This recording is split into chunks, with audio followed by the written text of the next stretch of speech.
你知唔知台山有幾犀利啊？全球只有華人居住嘅地方都會有台山人。台山係中國第一僑鄉，排球之鄉。台山人才輩出，新寧鐵路創始人陳怡希、影視巨星梁朝偉、甄子丹、胡杏兒、樂壇巨星 Beyond 嘅黃家駒，全部都係來自於台山。而且台山嘅旅遊資源非常之豐富，有草坪里、回家大院、寶月村、上下川島、海角城、港海碼頭、北峰山等等。嚟到台山肯定要試下台山嘅黃鱔飯、五味鵝同埋流地池啦。只有真正試過台山美食嘅人先知道咩叫做流連忘返。台山呢座小城可以講係獨有幸福感，美食、人民、風景樣樣都唔缺。台山嘅好呢係藏喺市井煙火同埋山海之間，呢度呢係冇高價嘅門票同埋排隊嘅焦慮，有嘅係一個阿姨端過嚟嘅一碗糖水，漁民啱啱撈起嚟嘅一抽海鮮，時不時仲會聽到一啲老騎樓入邊飄出一啲收音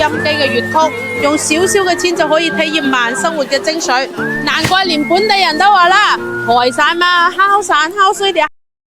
小紅書